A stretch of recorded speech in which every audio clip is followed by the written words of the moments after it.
Hey, how's it going, everybody? If you're new here, welcome in. And if you've been here before, welcome back. I'm Rollshambo, the connoisseur and collector of all things sharp and shiny. And this is not a pre-recorded video, this is a live stream. So if you're out there in the chat, make sure to say hello. This is also an Ask Me Anything type of live stream. So if there's anything that you're curious about, make sure that you shout it out in the live stream. As of right now, I'm just waiting for people to pop in here. So just going to do some commentary, what's been going on, what's new, what's up and coming, stuff like that. So as far as what's been going on, earlier this week, got this guy in. This is the Arcane Plexus, designed by Elijah Isham, rest in peace, and Israel Bacchus of Arcane Designs. Sweet, sweet knife. And I did release a video on this earlier, but it's still brand new to me. I'm still getting the feel for it and all that good stuff. Hey, Oreo Dave and Mia in the chat. How's it going, guys? Good to see y'all. Dave, thank you. Yeah, for those of you who didn't know, I did miss my live stream yesterday. Poor taste on my part, because here I go setting up live streams on Wednesdays, and I completely compartmentalized the fact that the very next Wednesday was my anniversary. So appreciate everyone for understanding, but it was a great anniversary, so yeah. That being said, this guy right here has been one that has been tough for me because I want to carry it, but because of its limited nature, I carry it very carefully. And I love this knife. The action on it is good. The design language is kind of futuristic, but it's not so crazy as other Isham designs. And I love the blade geometry, and I'm really happy with the satin finish. And satin is one of those finishes that can be really difficult to get right. If you don't do it right, it can look plain boring. And this one has really, really good satin finish on it. It seems like there's actually 2 or 3 different satin finishes, which is weird to me because I don't know how they do that. It's kind of a bit of a voodoo, but I enjoy it. Thank you, Mia. Hey, Beard of Doom in the chat. How's it going, Doom? And Mia says, happy belated anniversary. Thank you. Yeah, it was a great time. The wife and I went out of town. We got some good food. Got a room at a resort. It was a lot of fun. So yeah, if you didn't know, now you know. It is the 3-year anniversary. So here's to many more. Other than that, guys, I've been wanting to kind of do a dive into what's new in the knife world. And I'm not sure if any of you have recently seen this. I'll just go ahead and swap it over. Lately, I've been paying attention to the knife drops, and the knife drops at DLT Trading have been really, really, really nifty.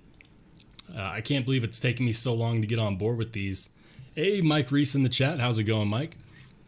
So if you didn't know, check it out. You can go to DLT Trading, and you can go over to drops, and they'll give you a heads up on stuff that's new.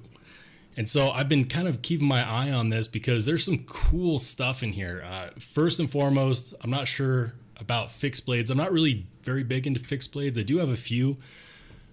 Does anyone know anything about Phobos? Apparently the Alaris 3V is dropping. Then there is also the Spartan Blades joiner die version of the Harsey folder. This one looks absolutely crazy. Apparently this is an older model that's been around for a minute, and they keep coming out with these special sprint run editions, different designs, and it is kind of up my alley too, because I don't know if anyone has seen my Spyderco Para 3, but I do like crazy designs on the handle scales, and so this one seems right up my alley. I'm just not a big thumb stud guy, and I do have a few knives that are thumb stud only, but it's got to be pretty damn good. And this one has been around for a minute, so I have a feeling that it is. but I don't know. It's not cheap. It's $550 for a thumb stud only knife. Not my favorite type of deployment, but Spartan Knives has done a phenomenal job on other models that they've done, as well as on this one from what I've heard. This one is very American themed. So yeah. Does anyone have any thoughts on a Spartan Harsey? Has anyone actually in the chat so far, has anyone held one of these? If you have any information, shout it out, because I'd love to hear about it. All I've got to go off of is the other reviews on YouTube. Other knives that are dropping here on DLT. This one dropped today. And it's kind of weird because I know that a lot of people have these opinions of Strider knives and Chris Reeve knives, as well as other American manufacturers, and it seems like people are torn. Those that really love them seem to, find themselves absent from the comment section.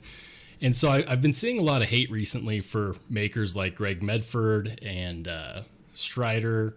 Not so much for Chris Reeves knives. They seem to stay out of the radar, but I've always wanted a Strider knife. There's something about the design language that I really like. And these just recently came out today. These dropped today.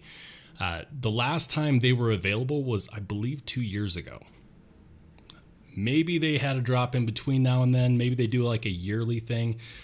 But the interesting thing about the Strider .75 AR is that these knives are designed by Strider but made by Medford.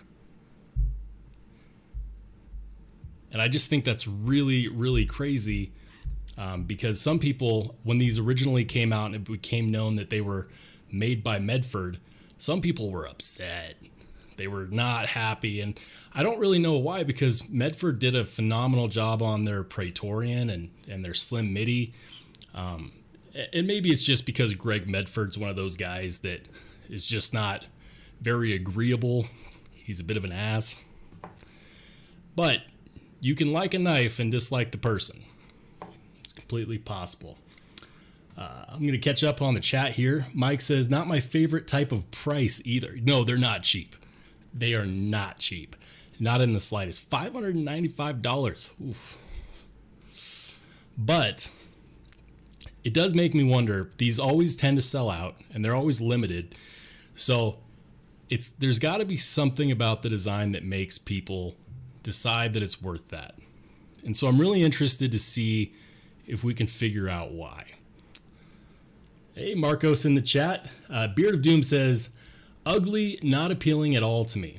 I know that Beard tends to like more futuristic type knives, bigger knives. Me too, actually. And I'm going to be doing some reviews very, very soon on some overbuilt knives. So stay tuned for that. That'll be fun. Marcos says, what's up, brother? What's up, Marcos? Good to see you in the chat. Oreo Dave says, what's your user blade during the plexus carry? My user blade during the plexus carry is, so I rotate. I've got a lot of different knives in my collection. Lately, I've been messing around with this thing. This is my Arcform Slimfoot Auto that I put a mirror polish on the edge on. And it's a really clean knife. A lot of people don't tend to like the colored aluminum handle scales, but I do. They're very comfortable. And because of the edge that I put on here with the 154 cm blade, it cuts just about anything. I could shave my face with this, and once upon a time I did, just to prove a point. I did not catch it on video though, because I didn't really make knife content at that time. But this one is awesome for EDC because with that sheep's foot blade, it's really good for opening packages, for cutting tape, for just about anything you need to cut for. It's not really a stabby kind of knife, but it's a really nice knife. And even though it's an auto, because of the blade shape, it's something that I can play with in the office and people don't get too afraid because it looks like, a miniature chef knife, I guess. Papa Rhino says, I like the Strider .75. I'll be honest, I'm a big fan of the design. There's something that I've always liked about Strider designs, and it's one of those personal things, like when you see a knife, if you're going to accept the design or not. It's one of those things, I love seeing people's opinions on knives because we're all so different, even though we might share some preferences here or there. But I love hearing people's opinions on what makes them tick in the knife world. Beard says, I do absolutely. I have the Max Ace Hive 2.0 and Damascus on order. Oof. I might have to see some pictures on that. Marcos, I'm sorry. Oreo says, people don't like a lot of things. Enjoy what you like that Para 3. Man, I knew I was going to get some comments on that video. Every single time I post a video of that Para 3, I make a mental bet with myself on how many negative comments they're going to get, and I just have fun reading them later. It's pretty cool. But you're right. People don't like a lot of things. I had a Hoback Sumo, and I loved that knife. What was crazy is it seemed like everybody loved that knife until the news came out that Jake Hoback wasn't making all of his knives in the U.S. And I mean, those who know knives could look at that knife and they could tell that it wasn't really an American-made knife. But it wasn't until it was put in front of their face that all of a sudden seems like 40% of the supporters were like, no, I hate the way this knife looks. Now it looks like a gas station knife. And for me, if you bought it, you justified the cost. At the end of the day, it's your knife. It sucks that he lied by omission, but it doesn't change what the knife is.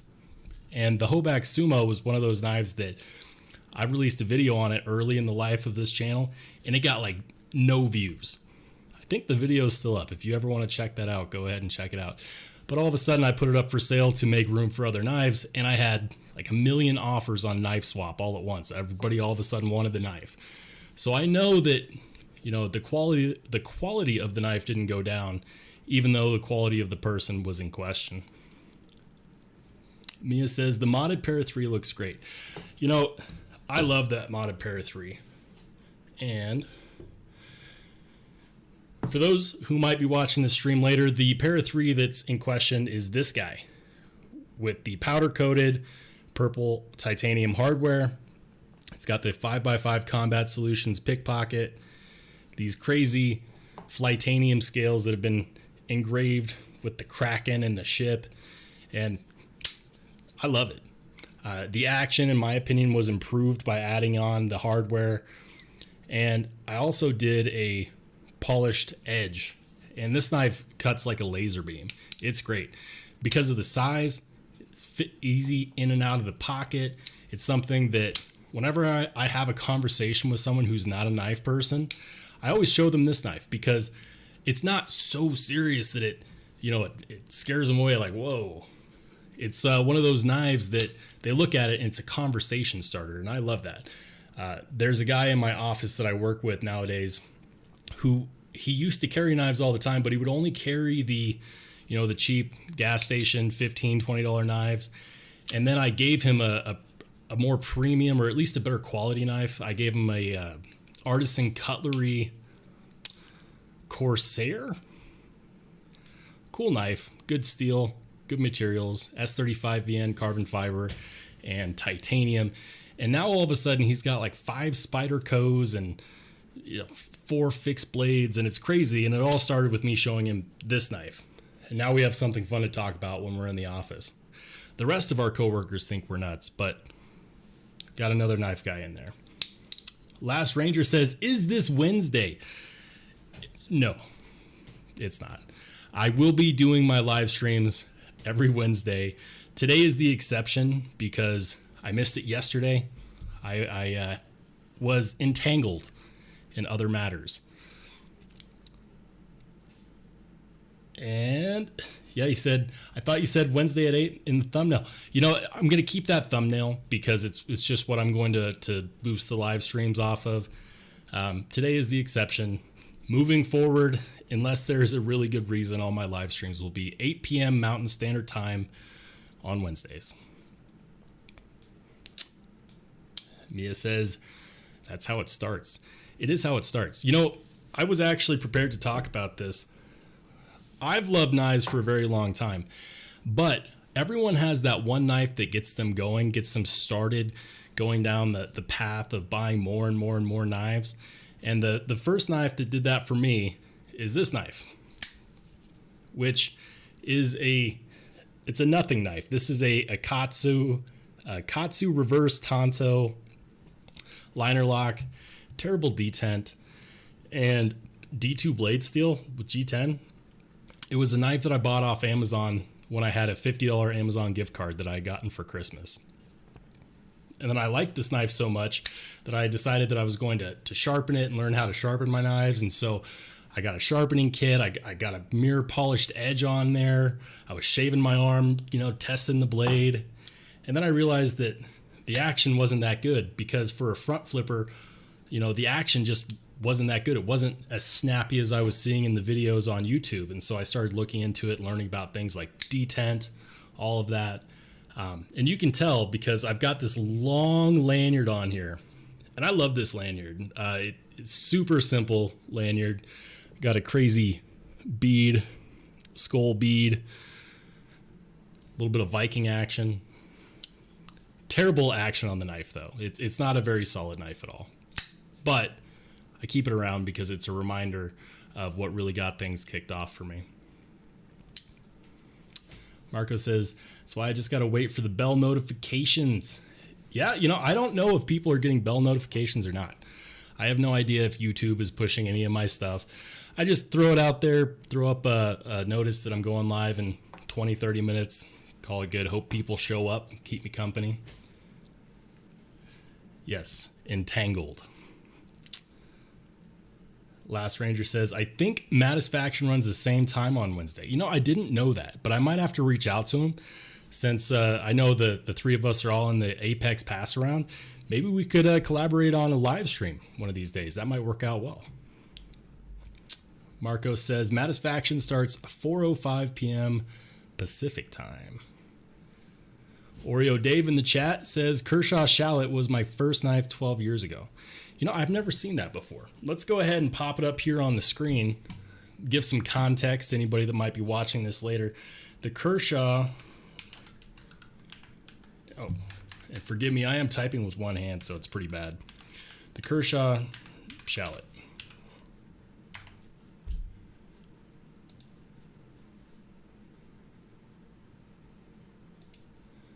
All right. Let's see if I can get that front and center. And of course it's discontinued. You know what? I like that blade shape though. One of the things that I love and hate about this blade shape is that I love the recurve, the subtle S in that. But I hate the fact that I'm not good at sharpening recurves. I know all you need is a slightly rounded stone, and you can even round out a stone by sharpening on recurve style blades or karambit style blades. But I'm bad at sharpening recurves. I love the blade style though, because that geometry is actually really good for cutting. The extra swell and sweep of the edge helps out a lot with that. Kershaw, one of my first knives was actually a Kershaw, and it was an assisted one. I forget what it's called, but it was a Wharncliffe style blade. It never ceases to amaze me how many people start off with Kershaw. Or with Gonzo. I know that Gonzo has been getting a lot of love, especially at the $25 price point. I've never tried one, but I'm very very interested in getting my hands on a Firebird.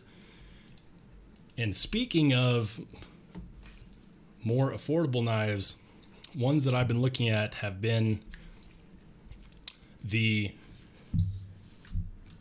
Bestech Skirmish. And I brought this up in the last live stream, but I'm actually getting really excited to check this one out because I love the fact that it has the deployment hole.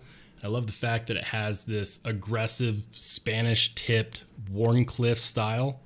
I think that looks great, specifically with the wood handle scales, because they're available in both olive wood and I believe rosewood. I'd have to look it up. But I think that black blade with the worn finish on the lines, the deployment hole with a backspacer, 154 cm steel, I think that's going to be a killer combination. I'll reserve my real opinion for it once I get a chance to actually have it in hand. But given the quality that Bestech's been putting out recently, I have a feeling that this is going to be a pretty good one. All right. Mattisfaction says, hello, we was summoned. Mattisfaction in the house. How's it going, brother? Good to see you. Papa Rhino says, Kershaw Blur S35VN got me into folders earlier this year. Well, welcome, man. You know what? The Kershaw Blur is one of those ephemeral knives that just brings people in. I know that Metal Complex, he got interested in knives with the Kershaw Blur, and I've heard a lot of good things about that knife. For me, I've moved away from the assisted opening because I just love the consistency of opening the knife myself for the fidget factor. And also I think that non-assisted knives tend to be more reliable, but you like what you like. If it got you here, that's what's most important. Marco says, Mattisfaction, all hell, the cod pieceless king of squirrels. I'm getting a little crazy in the chat. Blaze Burger in the house says, what's up deployment holes? What's good, man? Beard of Doom says, I've carried basic knives my whole life. Had a buck as a kid in the 80s, Benchmade in the 90s. Carried that for 20 years. It was Elijah Isham and Israel Bacchus who ignited my Money Pit EDC hobby. EDC Hobbit? Dude. I know that Beard has one of these, the Arcane Plexus. So Beard of Doom, shout out in the chat, man. What do you think of your Plexus?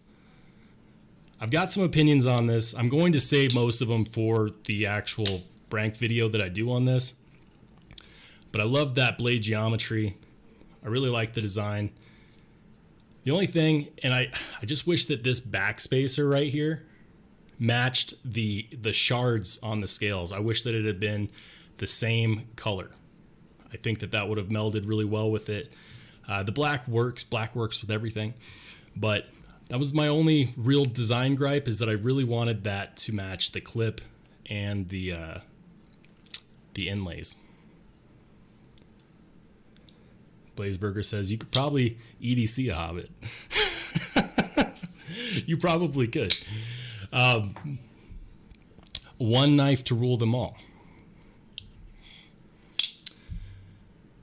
Last Ranger says, the Kershaw I most collected was the Knockout. I have 7 of them. 7 knockouts?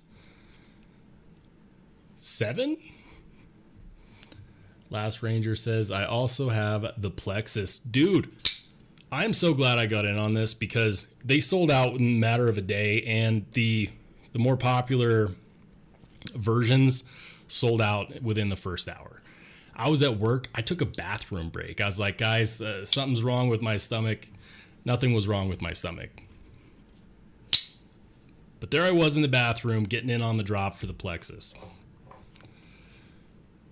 Huge fan of this knife. Doom says, I like it, but I need to send it off to be recolored. The stonewash in the teal doesn't look good. I want black and purple. Dude, you're speaking my language. Something that I was looking at was doing some custom anno work to these inlays. Now, I'm not courageous enough or knowledgeable enough to do that custom work myself, but there's some really, really crazy good lightning, rainbow-esque anno designs that you can put on anything that's titanium. And I'm seriously considering it. I think, yeah, there's a couple shops I could send this to. They could get those inlays reworked.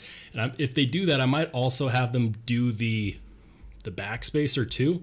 The only thing that makes me hesitant about that is getting rid of the maker's mark for Isham and Arcane, because I do want to leave that intact. So the real question will be, can they do the backspacer without obliterating the maker's marks? Because on this one, I do want to keep it fresh. I do want to keep that on there. Maybe they can preserve that with some nail polish, some clear nail polish or something, but I don't know. Might be pretty tough. Mia says, I want to see that. Yeah, custom anno work on this knife would be pretty badass. Beard of Doom says, I was sick as hell and slept through the drop, woke up at midnight, and that was all that was left, was the one that I have. You know what? I would take that over not having one, especially given all the custom work that's out there these days to really make it your own. So if that had been me, I would have gotten that one too. I did see what they looked like before the drop, and so I knew which one I was going to go for. And it was also why I wanted to be in the moment it dropped so that I could get the one that I wanted. I know the ones that sold out first were actually the ones like this with the black handle scales and the black PVD blade without the stonewash. That was a close second for me. If this one had sold out immediately, that would have been the one that I had gone for. But luckily, the one with the satin finish stuck around for a minute, so I was able to grab it. Last Ranger says, I have the gray and satin stonewash. I'm fine with the teal. You know, the teal, there's nothing wrong with the teal. The teal is not necessarily my favorite, personally. If there was no custom work out there that I could get my hands on, I would absolutely be happy with it. But something that I'm considering doing is seeing if Arcane can hook me up with an extra set of inlays, and then I can just send those off to get anodized, and then I could swap them back and forth if they're good. Mattisfaction says, Roll, I was not subscribed. Fix the problem. Sorry about that. Oh, all good, Matty. I appreciate the support, brother. You know, I don't expect everyone to subscribe to me. I'm just having fun with it. So thank you for the support. Beard says, I'll trade you the gray and teal for the black and teal. Then your modder won't have to sandblast that off your black. I wanted the black to do the black and purple. You know what?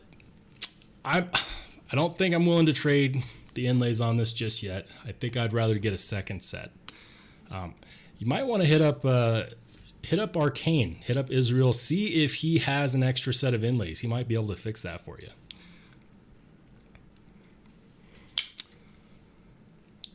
All right. So, anyways, I'm going to go ahead and go back here. So this one is actually coming in sometime this next week. So a little bit of product placement. I took the plunge. When this one comes in, there will be a video on it, and I will be addressing a lot of hot topics around the maker, around certain American knives. Why do they demand this price? Because I think that's the biggest reason why people have varying opinions, is because of this price tag. And that's something that I want to address. So be ready for that. That'll be next week when that comes in. Something else that will be coming in very soon. I'll give you guys a sneak peek. But if you like overbuilt knives, you might want to stay tuned, because as soon as tomorrow, I'm going to be having some of these knives to check out. I reached out to the fine gentleman at Midgard's Messer, and they sent me like 4 knives to check out and to review and to get out there. Midgard's Messer is really, really cool in my opinion, because they make these overbuilt knives that are large and have good edge geometry despite their size, or at least that's what it looks like. We're going to find out for ourselves, but I'm really excited to check these out, especially this guy. This is the Tunrar, which I don't know how I feel about the golf ball pattern on the titanium, but this knife is fat. That blade is fat, and it's got a pin that you stick in there to make it more of a fixed blade. I won't call it a fixed blade, but more of a fixed blade. And you'd look at that little part of the tang right there, and you'd think that is a flipper tab. It's not. In the closed position, there is no flipper tab. So I think it's really interesting. This is going to be one of the knives that's going to be in that package, so I'm going to check that out. Another one that's going to be there is a bit more reasonably sized. It's called the Dvalin little tank drop point model Tanto. I don't know why they call it a drop point, because that is definitely a Tanto. But this one's going to be in there with the frag pattern handle scales. So I think this one is going to be popular too in the US market, because they're a German company with a Norse theme that has to abide by German knife laws, which German knife laws are, they're you're not supposed to have a knife in Germany if you can open it one-handed. So all of these knives are classified as two-handed open. We'll see. I've seen some videos. I don't think you have to open them two-handed. Blazeburger says Doom has that one. Doom does have that one, and we already had a chat about that. Doom says, the issue I have with American knives is that they use the American-made moniker as a way to sell crap for too much, then even more to get quality control you should get anyways.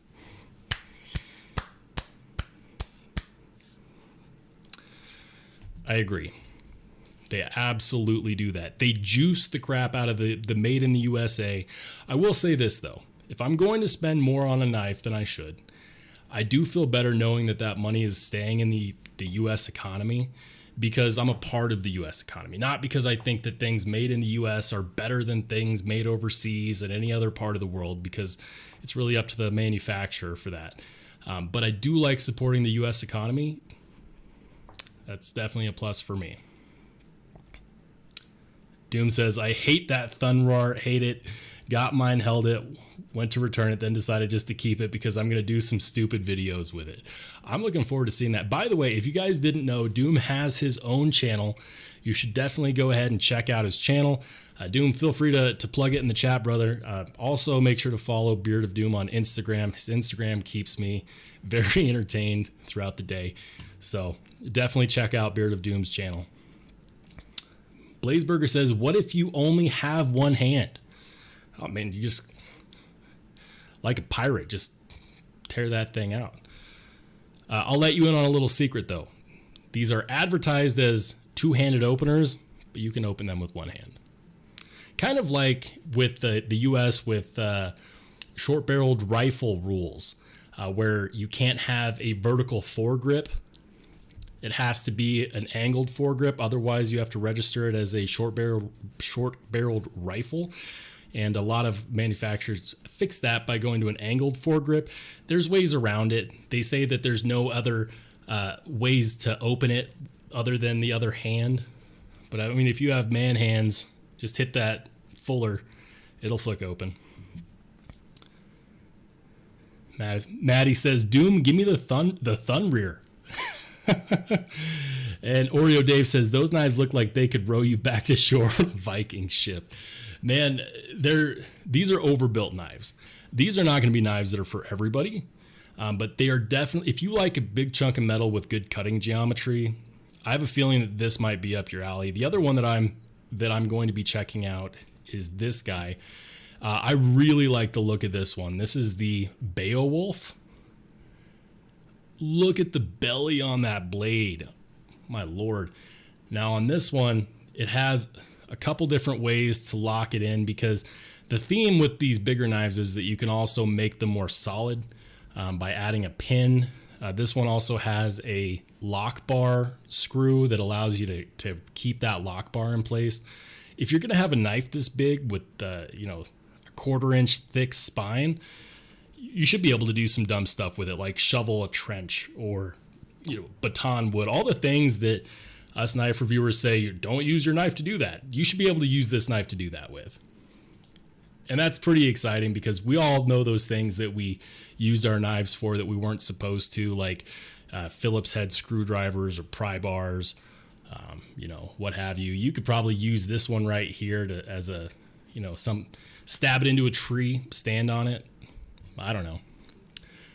But they have a certain aesthetic appeal that is very appealing to me. And with their U.S. distribution opening up and their limited nature, I think that they're going to do really well in the U.S. market. So I'm really excited to check these out. These should be in, they were supposed to be in tonight at 8 p.m. when I started my live stream, but they weren't in the mailbox yet, so it'll probably be tomorrow. Thanks, U.S. Postal Service. Another good one that has only ever been in pre-order that I really, really, really wish I could get my hands on is the Knoll Knives Voodoo. And I would honestly love to get my hands on any of these variants. I'm kind of bummed that I missed out. I'm too impatient for pre-orders most of the time. For pre-orders, I hate spending my money and then sitting there and waiting and thinking about all the other knives that I could have bought in that meantime because I'm impatient. It's a flaw. We're going to go ahead and catch up to the chat. Maddie says it also has a rotor lock. Yeah. That was the lock on the lock bar.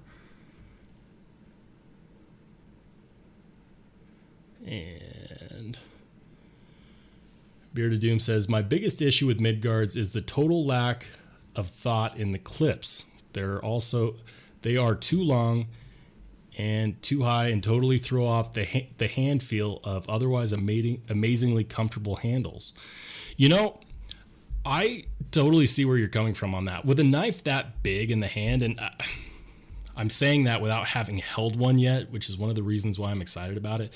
With a knife that big in the hand, I totally think it might be plausible to just take off the clip, put it in a holster, and wear it on a belt.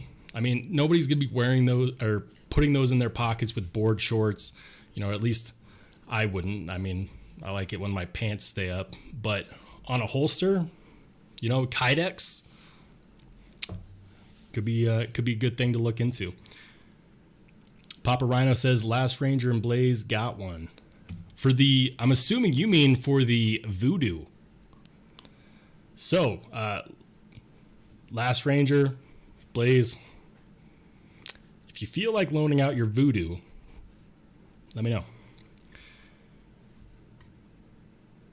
Last Ranger says 7 or 8 months from now, Voodoo. 7 or 8 months? That's how long you have to wait for it? I'm not surprised. That's pretty typical for pre-orders from what I've seen. I know people are still waiting on their Batch 2 Winter Blade Company factors, which I was very tempted to get in on that, but an 8-month wait time is a long time for me to sit on, you know, $400. I'm wondering if I should have just done it. But the pre-order for the Winter Blade Mirage is going to be happening mid-November. So if you've been wanting a Winter Blade Co. magnetic knife, mid-November, you can get in on the pre-order for the Mirage. I was kind of hoping that it would go straight to production and he would do a pre-order and a drop at the same time because I have unfinished business with his website when it comes to drops. But it looks like, and I might need more information, but it looks like Brian from Winter Blade is just going to do straight to pre-order on this next round of knives, which I don't know. It could be the one. It looks pretty good. All right. So sorry guys, if I miss your message in the chat, I do apologize. Hey, Top Dog in the house. How's it going, Top Dog? All right. So yeah, the Voodoo is one of these knives that I'm really drawn to. Let's look at this design for a second. This design is just absolutely gorgeous.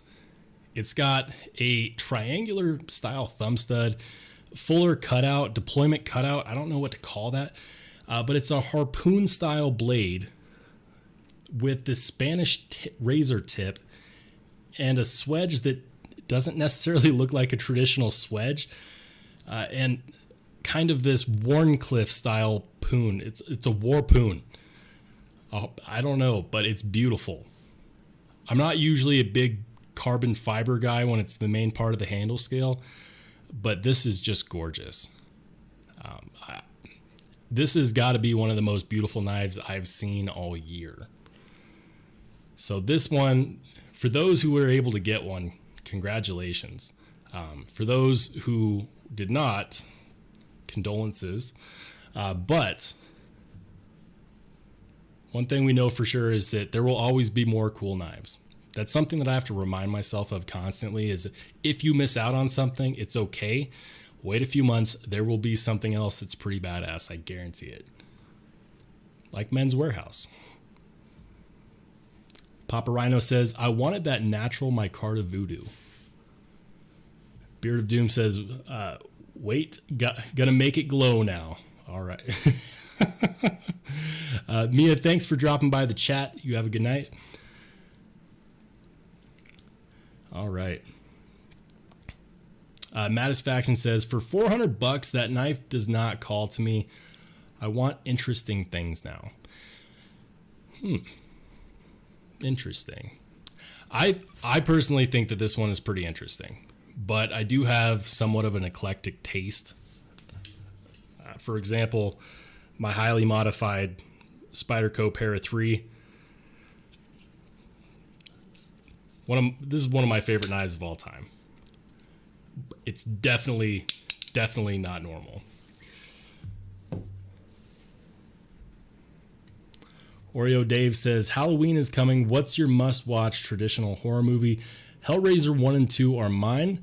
The new reboot was decent enough to recommend. You know, for old horror movies, and this one really isn't a horror movie, it's more of a thriller, but Secret Window with Johnny Depp. That one is my go-to. I absolutely love that movie. Old school Johnny Depp movie. But it's based off of a Stephen King novel called Secret Garden, and it was highly underrated. One of the best Johnny Depp movies of all time. It's a thriller, Secret Window. Check it out. Papa Rhino says, The Great Pumpkin. It's a must.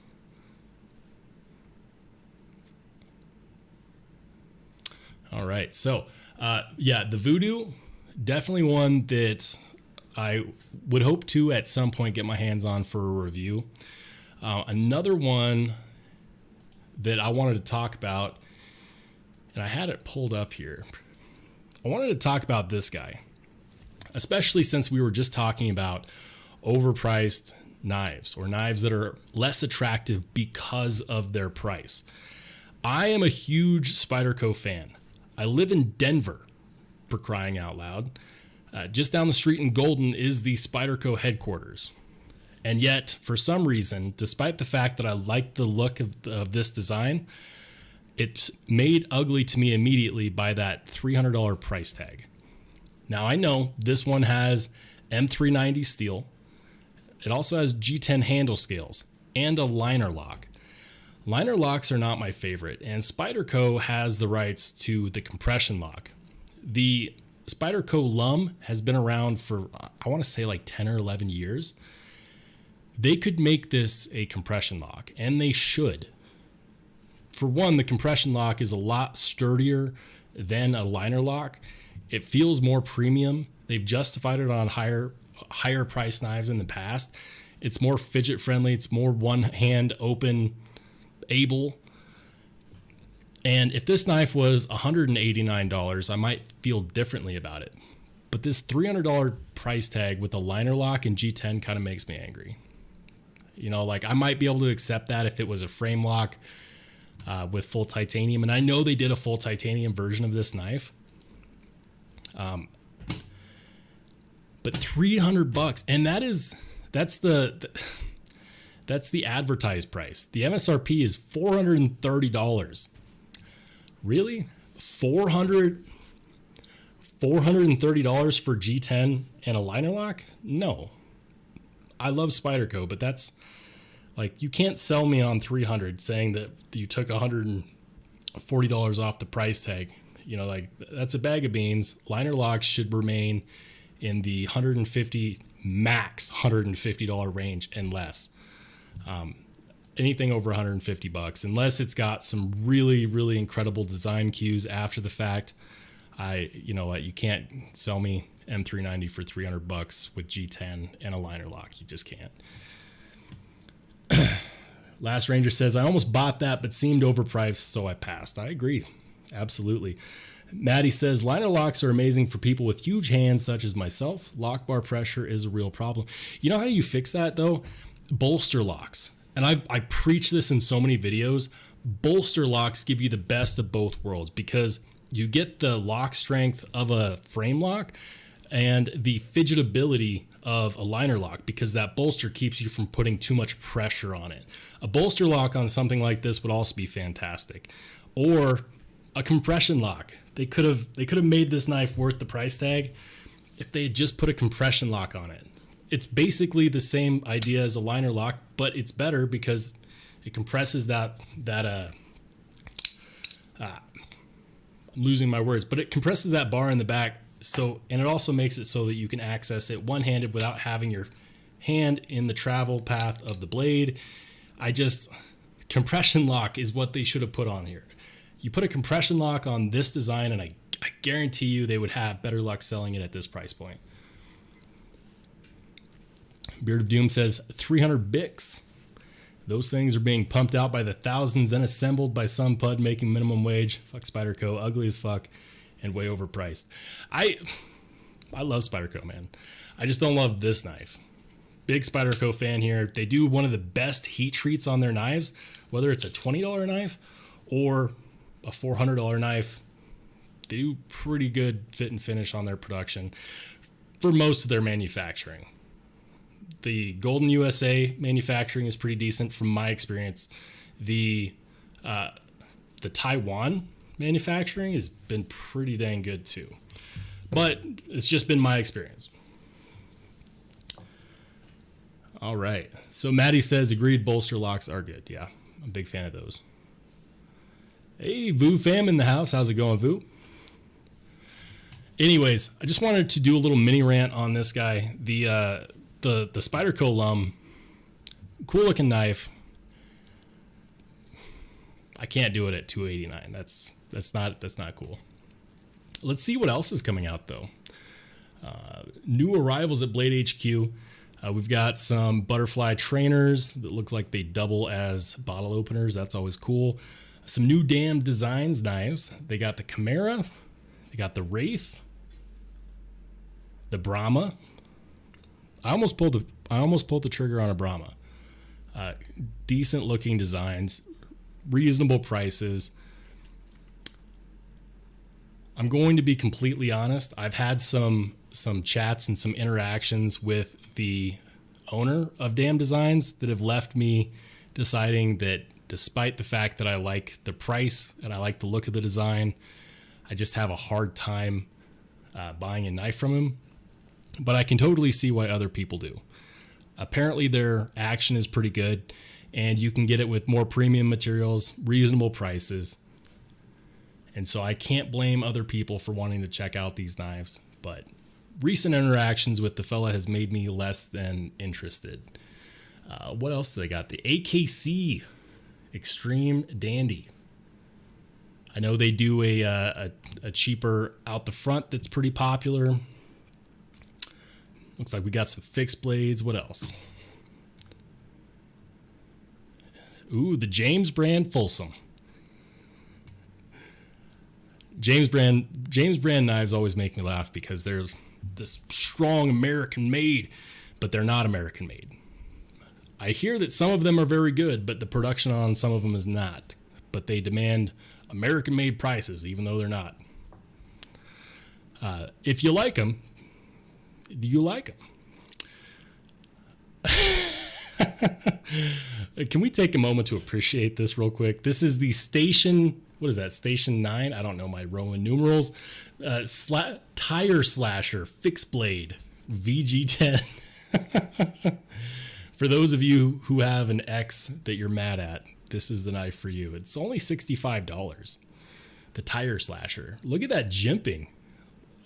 Let's see if we can get in close on that jimping. That looks like that would be uncomfortable as hell.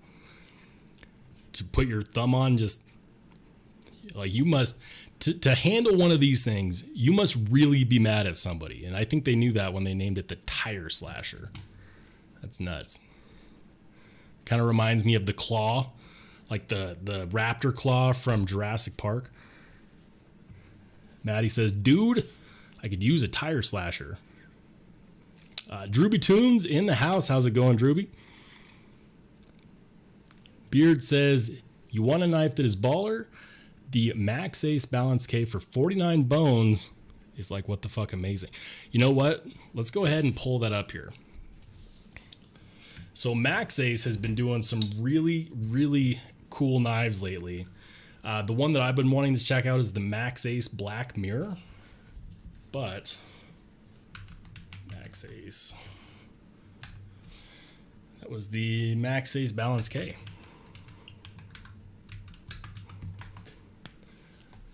Alrighty. Balance K liner lock. See, here we go. Liner lock at $49. You see, that makes a lot of sense to me. Looks like it's got the teal pocket clip, and it's a stamp pocket clip, but that style is not one that I hate. Let me see if I can get a better picture of that up here. My face is blocking things again. Let's see if we can fix that. Yeah, so this style of stamp pocket clip I'm A-okay with, because it goes flat, downward curve, and then ends in a ski jump. It's really like that style, specific style, is not difficult to get in and out of the pocket, and it doesn't have a hand feel. Like, if it's not a pocket clip that I'm wild about, at the very least I want it to disappear in my hand, and this style of stamped clip is not one that I'm mad at. Looks like G10. It's got Bowler K110. Damn, that's gonna have really good edge retention. G10 handle scales, looks like 3 3/4 inch blade. Yeah, flipper. This could definitely be a good one to check out. Milled titanium pocket clips. Yeah, so you get some titanium on there. Yeah, this could definitely be a lock for someone looking for some more premium M materials, or at least to kind of get into the edge retention category. You know, the blade shape isn't anything to write home about, but you know, these days most knives don't have crazy blade shapes that get my heart pumping anyways, except for this knife.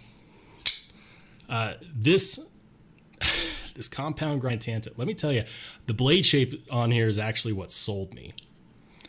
Aside from the fact that it's an Isham design, which I could always use more of those. But for an example of the kind of knives that I go for, this one is another Isham design. More affordable. Damascus, Civivi, last year's catalog. But you know, like, look at this. Look at the shape of this blade. The shape of this blade is not a normal drop point. It's got a swell and a dip. You know, the Isham window, which I always like to call the window to the soul. Great knife. This one was like $50. All right, I have a feeling I need to catch up with the chat. Papa Rhino says, what's your thought on EMP EDC relative? I do love the design lines on that one. So for those of you who aren't familiar with it, I'll bring it up here. It's a bit of a clip point, but the design cues that I like on this knife specifically is I love the fact that it has the fuller and the deployment hole and that clip point. Clip points are aggressive, and I love a good aggressive blade shape. You know, there are times where being able to pierce whatever you're trying to cut is necessary, and that's really, really handy. Also, it looks like it has a bit of a dual grind here because you have this hollow grind right here. And I just realized that my face is blocking it yet again. So you have this hollow grind right here, and then it ends in a flat grind. And that's really cool to me. I like that design aesthetic. I also like the fact that the jimping goes far down on the spine, as far down on the spine as you can go without putting it on that clip. But as you can see, they are sold out. The MagnaCut version is the one that sold out first, and I knew that was going to happen. I wasn't able to get my hands on one, but I would love to. I would love to do a review on this knife. If anyone has a relative and they would like to lend it to me so that I can do a review, let me know. My contact info is in the description. It's rollshambo.edc@gmail.com. The one EMP EDC knife that I'm not crazy about is the Nimble Wharncliffe. And it's one that I thought that I was going to actually like, but the more I look at it, the less I like it, even though I'm a huge fan of Wharncliffes, and I'll tell you the reason why if I can get it up here.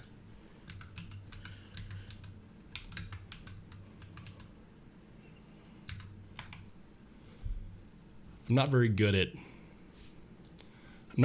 typing with one hand. I'm just gonna, nope, that's a video. Fail. Let's try that again.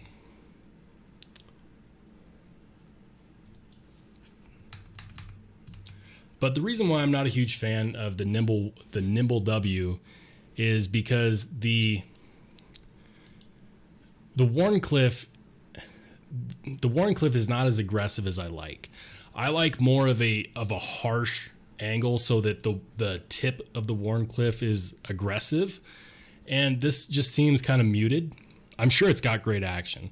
I love the frag pattern. I like the fact that it's a front flipper and a regular flipper. Love the fact that you get that deployment hole that's been well chamfered out. Like, the production on these are great.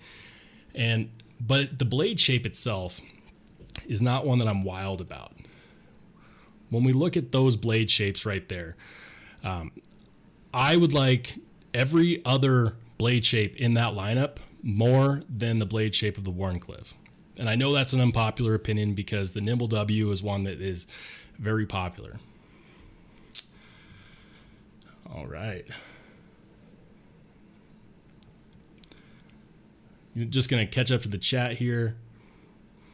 Papa Rhino says, grab the MagnaCut black titanium brass hardware satin blade. Man, that's the one that I would have gotten. That is 100% the one that I would have chosen if I was able to take part in that. I think you got the one. That one is going to be the most popular. I guarantee it. Mattisfaction says EMP is getting kind of boring. He needs to get away from the nimble body and do something new now. You know, there are a few knife makers and knife designers that can get away with pumping out the same design time after time after time and continuing to sell out. It's going to be your Chris Reeve knives, your Spydercos, your Strider knives. But I agree 100%. When you're newer to the knife game, you've got to keep it fresh. You got to keep it interesting. And the way that you do that with those old designs is by doing a couple runs, getting people excited about it, and then you cut it off. And you cut it off for like a year, 2 years. And you go to new designs. And then you can do a sprint run down the road to bring it back. Like, let's say that you have a down year for designing. You know that you can always do another limited run, and that keeps it fresh with the older designs. But to continue to be like, here's another nimble, here's another nimble. The problem I see with that is that the people that really wanted them now have them. And now, it is what it is. Beard of Doom says, I haven't bought anything EMP EDC, not sci-fi enough for my tastes. Papa Rhino says, I agree, Maddie, but I love the Relative. The Relative is one that I want. 100%. If I was to get a knife out of this lineup right here, if I had my druthers, I would definitely go with the Relative.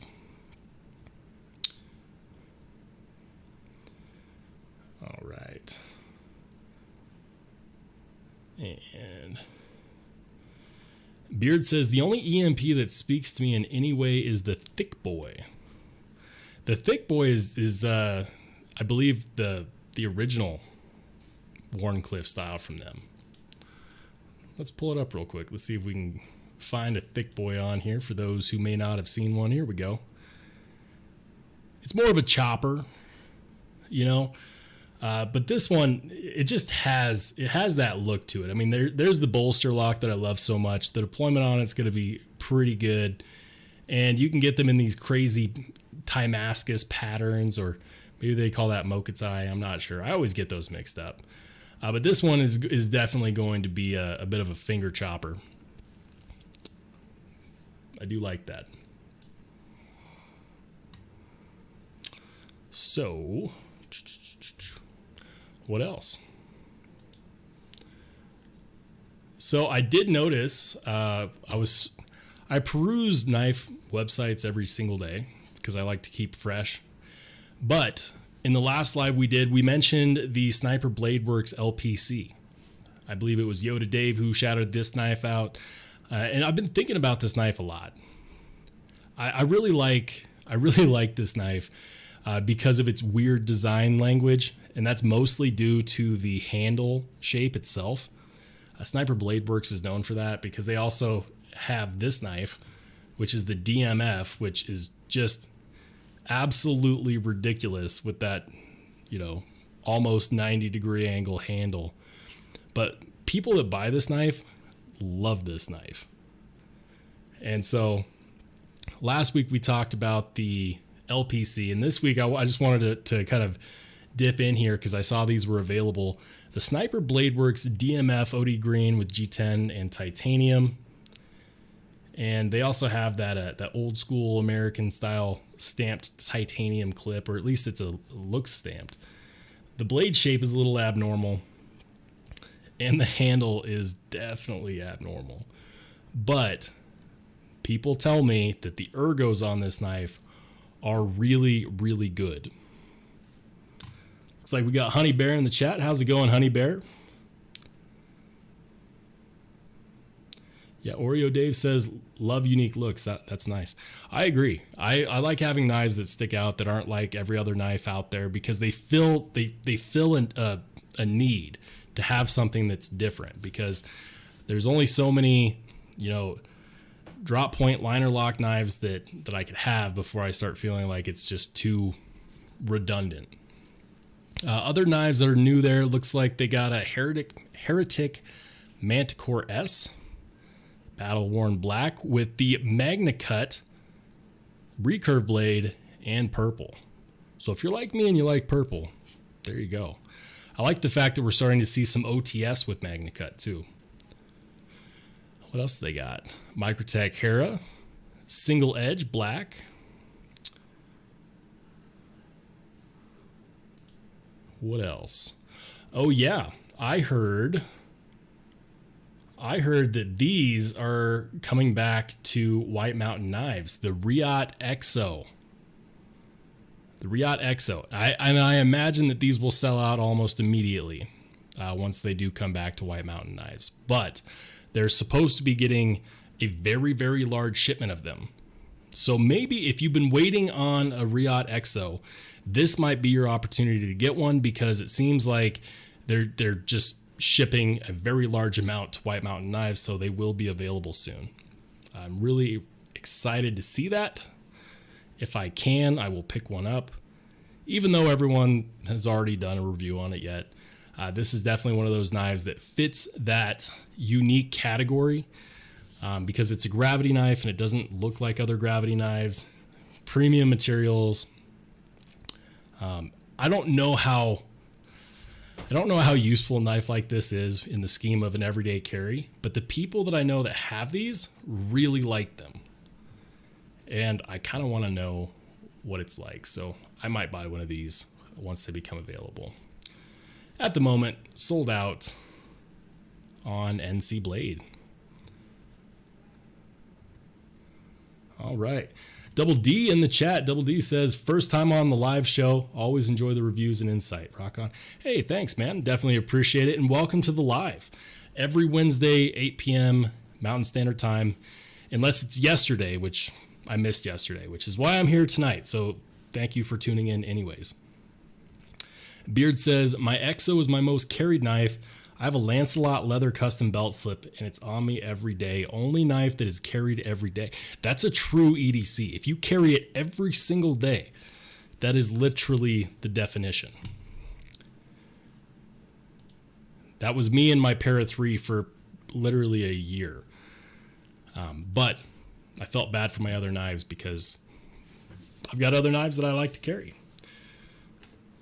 For example, one that dominated my pocket for a very solid amount of time.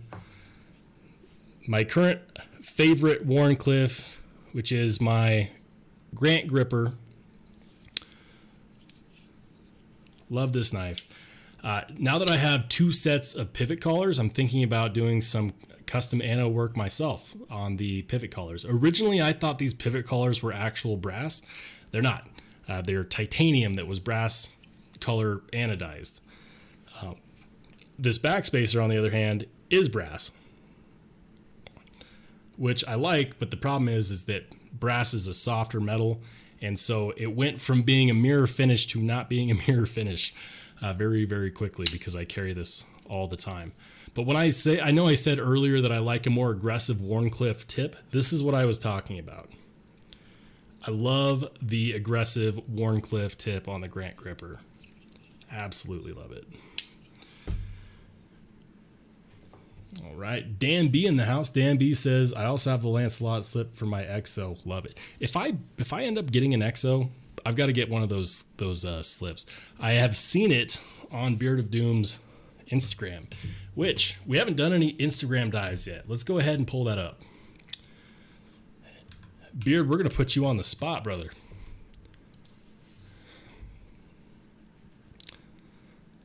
I know I can find the Lancelot slip in here somewhere.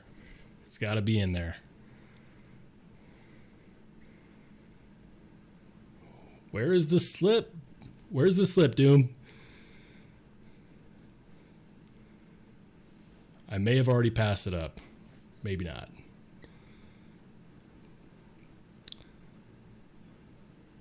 I will find it.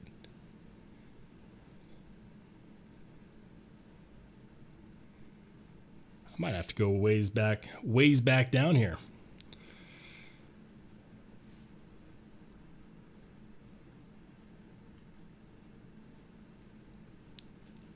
Well, there's his EXO. And can we take a quick minute to appreciate the inlay on this EXO? I believe this is custom work. Doom, can you confirm that this inlay on the EXO is custom work?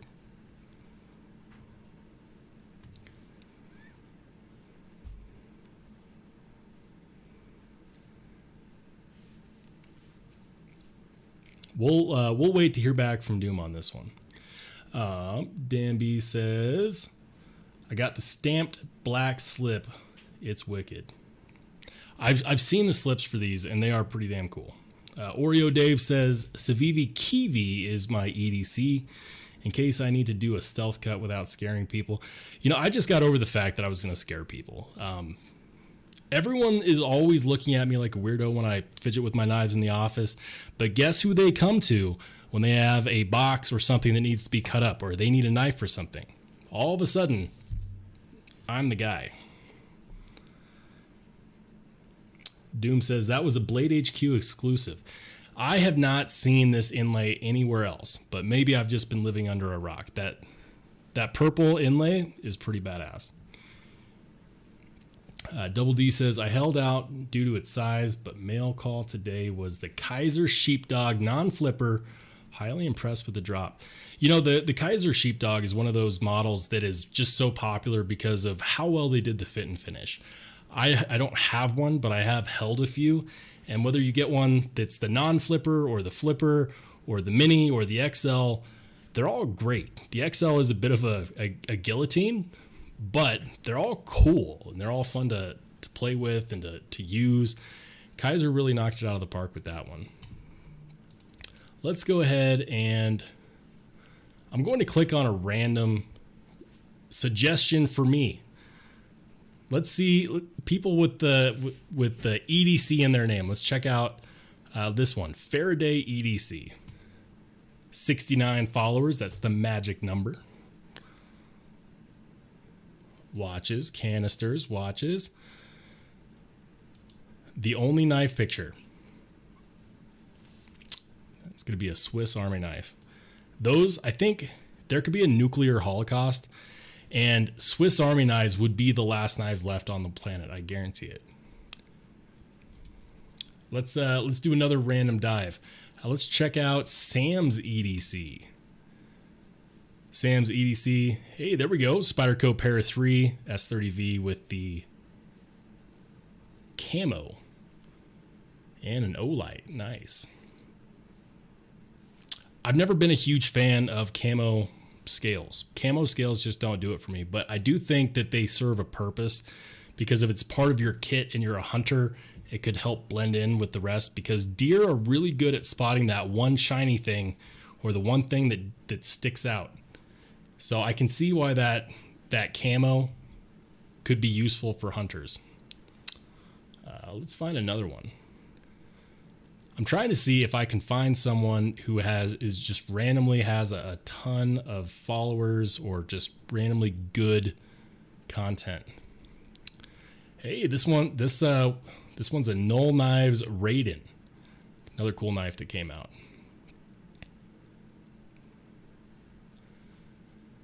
All right. Beard says, I DM'd you a pic on Instagram, some muffin top exo love. All right. All right, here we go.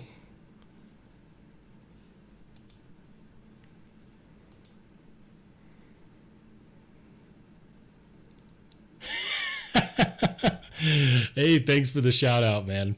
Thanks for the shout out. Appreciate you, Beard. Fantastic. All right, so let's do some random Instagram deep dives. Does anyone have a Instagram that I should check out? Throw it out there in the chat. If you have an Instagram that you want me to check out for EDC, I will definitely check it out. Tropic of Cancer EDC. Hey, you know what? This one's actually I like this style. So I like the fact that this is just different than the regular backgrounds we're used to seeing. What would you call that? Like an oil spill background? It's an Oaks Works knife. Beautiful. Beautiful. I dig that. And he's being brutal to his carry. That definitely looks like that's an oil spill. Nice pry bar pen. Good kit. He did it all for the Instagram. I hope it was worth it.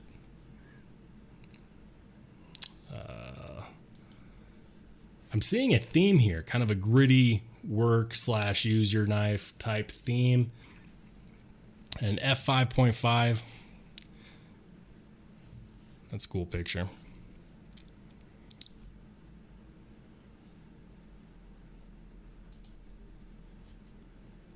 And then he's got the Pena. Nice. Hey, we found a good one. He gets a follow. All right, who's next? Papa Rhino says, my IG name is same as my YouTube name. All right, let's check it out.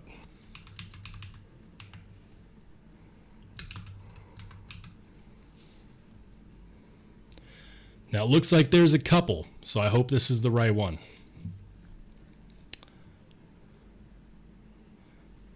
Here we go. All right. Hey, there we go. There's a good carry in there. Digging the photo. Let's go exploring. I dig it. He gets a follow. And photos like this, they always get me because I wonder how they get the irises to be so colorful. I always dig stuff like that. Beard of Doom says, gritty pictures of knives that have only ever been gritty and been in gritty pictures. That is a fact. That is absolutely a fact. All right, so let's go ahead and check out some more knives real quick, and then we'll go ahead and call it for the night. Other knives that I'm very interested in lately, there have been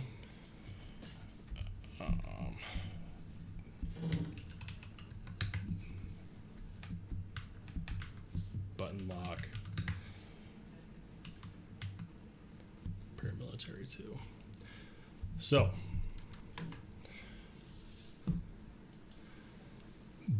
Blades We Love is doing a smock button lock version of the Paramilitary 2.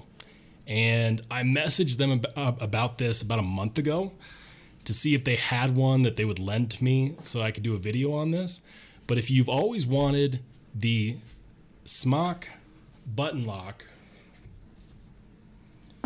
that's this guy right here, Spyderco Smock, which is a compression button lock. If you always wanted that, but on a Paramilitary 2, Blades We Love did a run of these, and they should have more here very shortly. But it's the exact same idea as the smock, but on a paramilitary too, and it's custom work. I'm not sure if they still have these in stock, but they told me to reach out to them in 45 days. That was about 30 days ago. So very soon I'm going to be reaching out to them again. And I really, really hope I can get my hands on one of these to see if the paramilitary 2 is just as good with the smock lock. That's what I'll call it, the smock lock. This is something that I've been wanting to check out for a minute. And if I can get my hands on one, I will definitely do some content.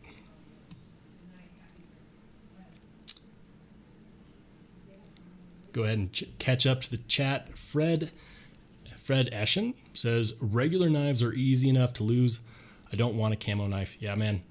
Camo knives, they're just not for me. Papa Rhino says, my favorite PM2 is the natural micarta PM2 in crewwear. Knife Center exclusive. I want a matching PM3 bad. Man, the crewwear that Spyderco does is just so good. I'm a big fan of that. Anyways, everybody, this is pretty much going to do it for me. I appreciate everyone for logging in, for catching up, for joining in. I definitely appreciate it. Thank you so much. And next week, I will be going live Wednesday, regular time, 8 p.m. Mountain Standard Time. And stay tuned because I'm going to have a bunch more content coming out here in the next week. Going to have some exciting stuff. As always, I will catch you on the flip side.